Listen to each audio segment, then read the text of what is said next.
বাংলাদেশে জনপ্রিয়তা পাচ্ছে গুগলের ডিজিটাল লেনদেন সেবা গুগল ওয়ালেট, যা গুগল পে নামে পরিচিত। আনুষ্ঠানিকভাবে চালু হওয়ার মাত্র 10 দিনের মাথায় এই সেবায় যুক্ত হয়েছে 25,000-এরও বেশি গ্রাহক, যা ডিজিটাল অর্থনৈতিক ব্যবস্থার হয়ে উঠেছে প্রতিটি মানুষের আস্থার জায়গা। বাংলাদেশ সহ গুগল পে সেবাটি বিশ্বের 100টি দেশে চালু রয়েছে।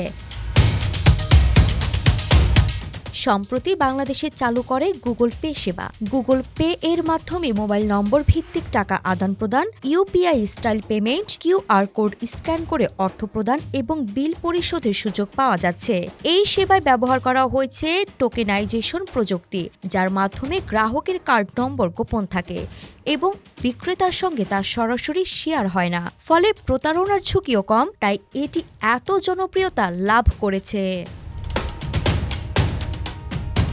প্রাথমিক তথ্য অনুযায়ী ঢাকা, চট্টগ্রাম, সিলেট ও খুলনা সহ বড় শহরগুলোর তরুণ প্রজন্ম, ফ্রিল্যান্সার ও ক্ষুদ্র ব্যবসায়ীরা বেশি আগ্রহ দেখাচ্ছেন এই নতুন পেমেন্ট প্ল্যাটফর্মে। গত 24 জুন থেকে বাংলাদেশে গুগল পে চালু করেছে সিটি ব্যাংক। প্রাথমিকভাবে প্রতিষ্ঠানটি তাদের ভিসা ও মাস্টার কার্ড গ্রাহকদের জন্য এই সেবা চালু করেছে।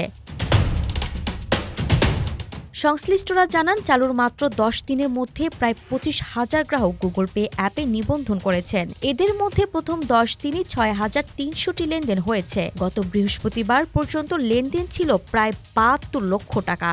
একদিনে সর্বোচ্চ 1,421টি লেনদেন সম্পন্ন হয়েছে।